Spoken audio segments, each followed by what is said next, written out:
reais disponibilizados pela Caixa. Cris.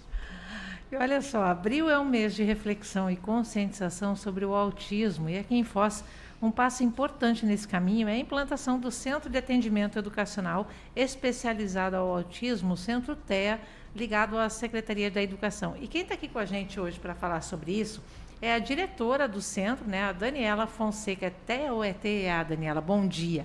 Bom dia, tudo bem? Centro Tudo TEA. jóia. Mas é TEA mesmo, Isso. então, né? Que eu sempre confundo como é que eu vou falar. Dani, o que o Centro TEA é? Como é que ele funciona? Qual que é a proposta desse espaço dentro da rede municipal? Eu sei que você já veio falar sobre isso, a gente falou meio por cima, né? Hoje a gente vai dar uma detalhada aí. Primeiramente, eu gostaria muito de agradecer a oportunidade de poder estar divulgando e trazendo essas informações de um projeto e de uma iniciativa tão importante hoje da nossa rede municipal de ensino. Então, esse centro ele é um projeto piloto, onde nós iniciamos atendimentos em novembro.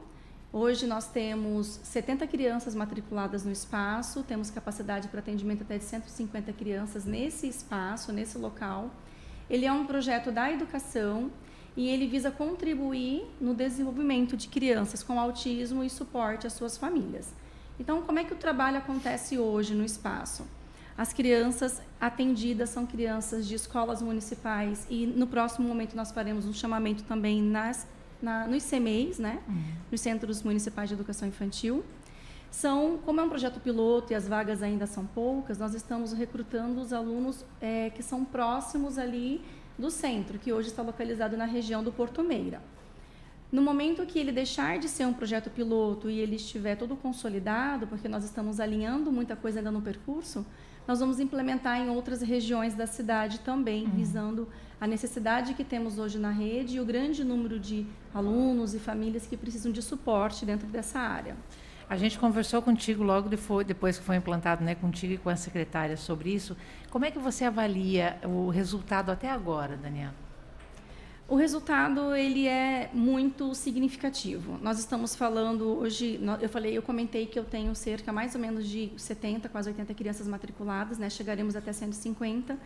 Hoje, 80% dos nossos alunos ali que nós estamos atendendo são crianças que ainda não acessaram nenhum tipo de terapia e nenhum tipo de intervenção. E esse é o olhar do espaço. Ele vai proporcionar intervenção precoce, as atividades de estimulação voltada para o desenvolvimento infantil. Então, o que nós temos hoje dentro do espaço? Professores, nós temos 6 professores atendendo, mas são professores especialistas em autismo, com especialização em neuropsicopedagogia, psicopedagogia, e fazem um atendimento que não é reforço escolar e não é clínico, é um atendimento de estimulação e de intervenção, trabalhando as habilidades, o desenvolvimento, a linguagem, a comunicação, o comportamento, tudo aquilo que aquela criança traz em prejuízo em função da situação do autismo. Quando você fala que são crianças que nunca tiveram acompanhamento, não tem acompanhamento clínico ou tem fora? Tem por meio da unidade de saúde ou da saúde pública e agora encontram isso também na escola, esse acompanhamento, né? Já que é uma coisa que complementa, né, Daniela? Quando eu falei acompanhamento, eu estou dizendo das terapias, né, das intervenções, as que são adequadas, porque são questões multidisciplinares. Então, normalmente, uma criança, dentro do transtorno, ela vai precisar de vários profissionais trazendo ali as estimulações e as terapias. Então, nós temos hoje uma gama muito grande de crianças que estão aguardando, né? Porque são todas crianças laudadas que nós já atendemos, e elas estão aguardando um chamamento por um processo de terapias, de encaminhamento dentro das suas necessidades, mas aquelas que já têm algo, que já está frequentando, que já está matriculado em algum espaço que faz esse atendimento, que é médico, que é da saúde, que é clínico, o Centro TEA contribui com algo a mais. E com aquela criança que ainda não acessou nada, está esperando um chamamento ou retorno para esses atendimentos, é tudo que ela tem no momento para que não se perca tempo nesses processos de estimulação. Daniela, e como é que surgiu essa ideia de implantar esse centro especializado aqui em Foz? Ele nasce do nosso olhar enquanto educação, da necessidade que sentimos de entender que essa criança bem amparada, bem estimulada, a sua família também bem amparada, ela, consequentemente, ela vai apresentar um bom desenvolvimento no âmbito escolar e acadêmico.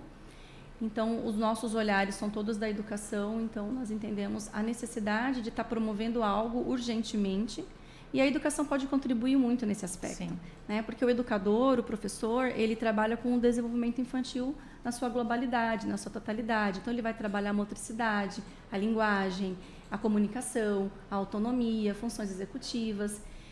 Quando nós falamos que ele é um projeto piloto, é justamente para entendermos se isso, de fato, apresentaria os resultados que esperamos. E quando você fala de tempo, né, eu até acho importante tocar nesse assunto, porque assim, né, a gente sabe que a criança ela está sempre num processo ali de evolução. É importante diagnosticar cedo, perceber cedo, para daí começar o quanto antes ali as intervenções necessárias?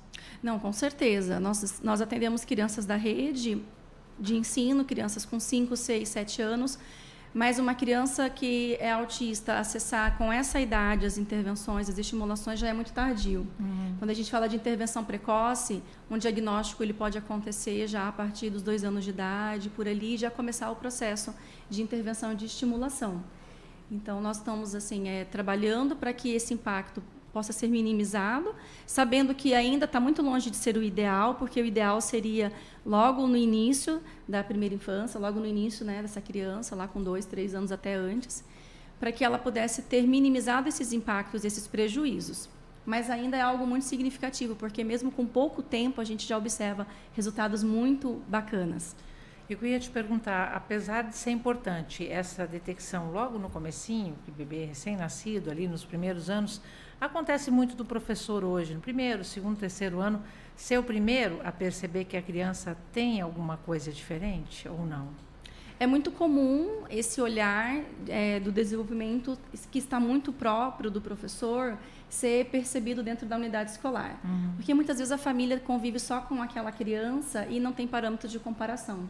E o professor ali na sala, com outras crianças ali se desenvolvendo e se relacionando, ele consegue ter esse olhar de expertise, de observar que ali tem algum atraso, que tem algum prejuízo, que aquela criança está com atrasos significativos. O professor ele não pode laudar, ele não faz diagnóstico, mas ele pode identificar prejuízos no desenvolvimento, ele pode comunicar a essa família e orientar que essa família faça uma busca, um rastreio que é da área da saúde, e o professor também pode colaborar muito, porque uma vez percebido que essa criança tem atrasos significativos na aprendizagem, ele já começa a trabalhar ali intervenções específicas, adaptações, flexibilizações, atividades direcionadas para recuperar e estimular esse desenvolvimento. Então, o olhar do educador é extremamente importante. E sim, muitos diagnósticos, hipóteses diagnósticas, ela acontece dentro da escola.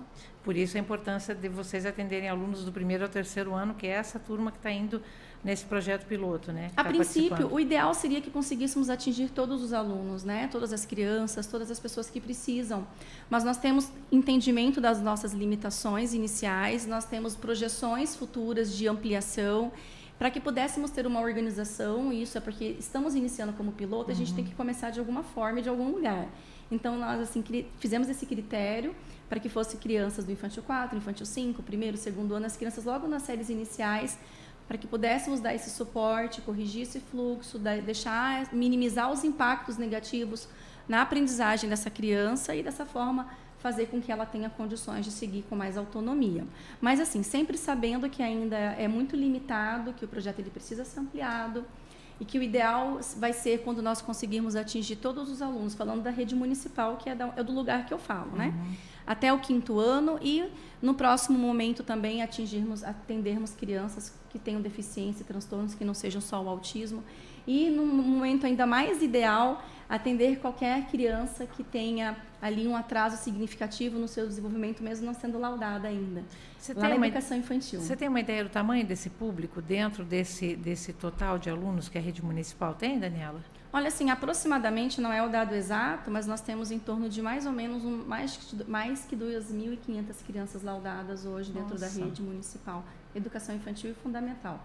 Falando só de autismo, né? Porque a gente fala de deficiência e transtorno, é um leque muito amplo, mas o recorte aqui da minha fala nesse momento é para esse público. Entendendo que a Secretaria de Educação ela também abraça as outras modalidades, né? Nós temos um público muito vasto de crianças que fazem parte do nosso processo de inclusão e de trabalho dentro dessa área. Você falou aí, destacou, né, que o centro não substitui os acompanhamentos clínicos e terapêuticos. Como é que é o trabalho de vocês ali no dia a dia, assim, na prática? Um pai que chega lá vai ver o quê? Isso é bem bacana. Então, a criança ela vai no contraturno escolar, 1 ou 2 vezes por semana. O trabalho e o atendimento é individualizado. Então, o professor especialista que atua no espaço, ele identifica aonde são os maiores prejuízos dessa criança e ele prepara todo um trabalho de intervenção e estimulação para essa criança. Pode ser na comunicação, às vezes muitas crianças não verbais, no comportamento, enfim, aonde for necessário. E essa criança ela começa a ter esses processos de estimulação. Mas é importante dizer que o espaço, que o projeto do Centro TEA, ele tem várias ações ali que acontecem simultaneamente. O atendimento nesse espaço, que nós chamamos de Estação Acolher, que acontece lá na região do Porto Meira, é uma das ações. Nós temos outras ações paralelas que atingem a família, que trabalham com formação de professores, que fazem outras articulações, porque nós entendemos que qualificar o ambiente, todos os ambientes que essa criança onde essa criança estiver, e também dando suporte às famílias e também à escola, que é um ambiente onde ela permanece por muito tempo, é só dessa forma que nós vamos conseguir resultados qualitativos, né? Não só quantitativos. Falar de autismo é muito complexo, porque nós falamos assim de uma rede de ações que estão ligadas e de sujeitos envolvidos nesse processo. E esse atendimento que vocês prestam ali, ele é individualizado, ele é coletivo? Tem interação entre as crianças durante o atendimento ou não? Ele, a princípio, ele é individualizado, ele poderá ser também coletivo de até 3 crianças por grupo, mas o foco na individualização é para que sejam trabalhadas as habilidades inerentes daquele sujeito, o que ele precisa, então direcionado para isso.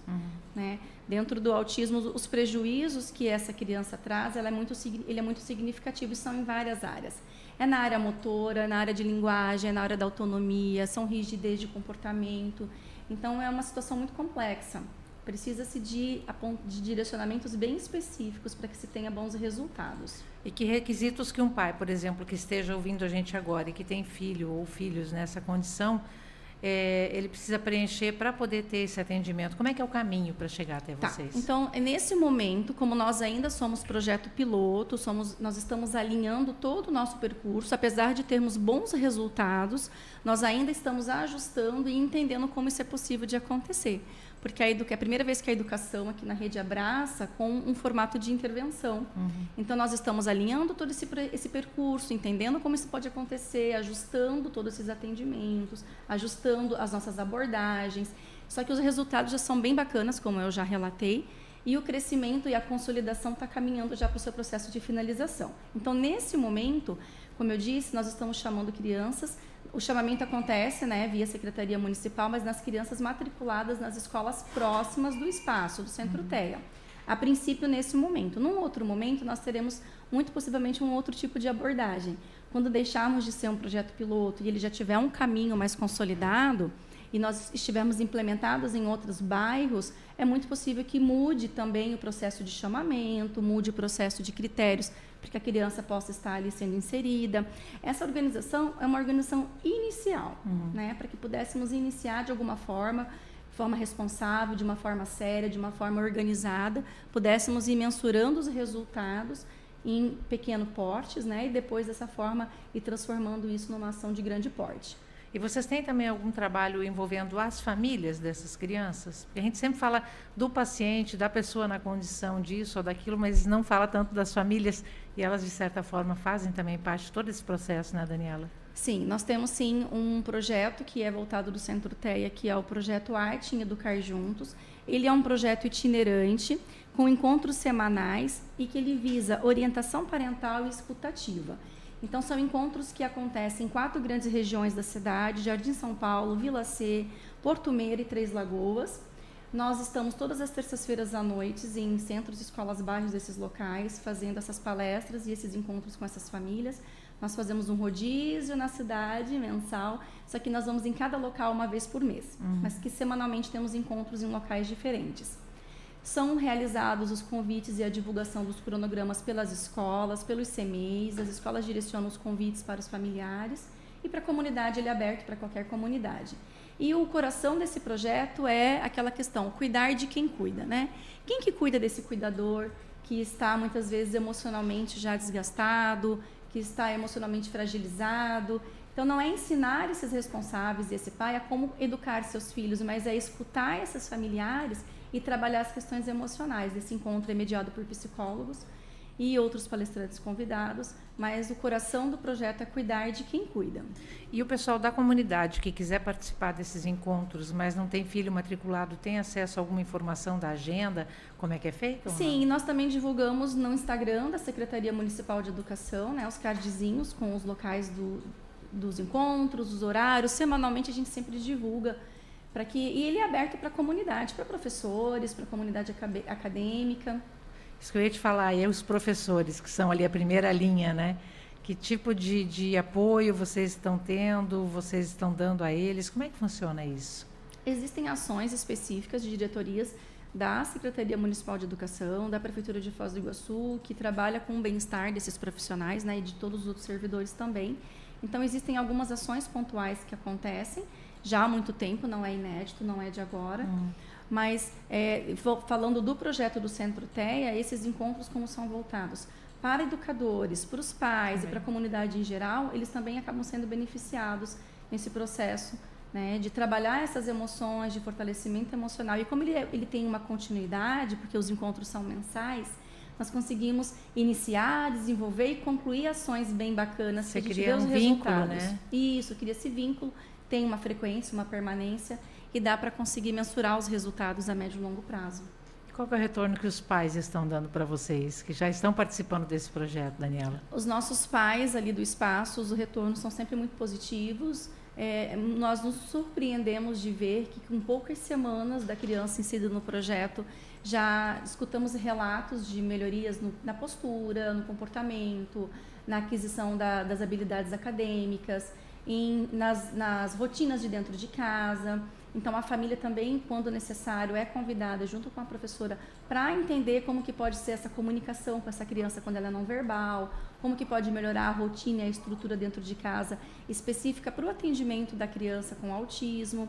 O feedback tem sido muito positivo e muito bacana. É um trabalho contínuo e conjunto, né? Isso. E eu esqueci de mencionar também que um dos projetos que nós temos também acontece dentro dos centros de escolas bairros. Ele começou agora no começo do ano uma parceria, já estamos em 2 centros, também voltado para esse público, usufruindo todos os equipamentos que esses espaços possibilitam, como arte educadores, técnicos esportivos, a piscina para natação. E o trabalho nesses espaços, ele é todo voltado para a psicomotricidade e para o desenvolvimento motor, com projetos específicos também. Então, nós temos também já alunos, público-alvo desse projeto, já sendo atendidos nesses espaços também, que começa como projeto piloto e que gradativamente vai ser ampliado e vai ser aumentado, usufruindo de tudo que ali esses espaços oferecem em termos de esporte e arte. Que sejam ampliados todos esses projetos. Olha, nós estamos trabalhando muito para isso, é o nosso desejo. Nós recebemos ali muitas famílias que vêm de bairros distantes, querendo informações, e daí a gente explica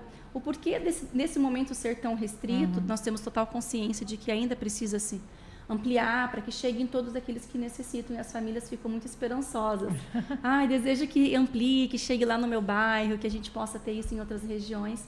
E nós estamos trabalhando bastante para que isso aconteça. Maravilha. Dani, muito obrigada, pela tua participação aqui com a gente, e que seja ampliado logo, então, esse projeto todo. Isso, eu desejo muito voltar aqui daqui a uns tempos e dizer, olha, nós temos uma segunda sede sendo inaugurada em outro bairro, e socializar isso com vocês com muita alegria. Tomara, tomara. Conversamos aqui na CBN com a Daniela Fonseca, ela que é diretora do Centro de Atendimento Educacional Especializado ao Autismo, Centro TEA, aqui em Foz do Iguaçu. Muito obrigado pela participação.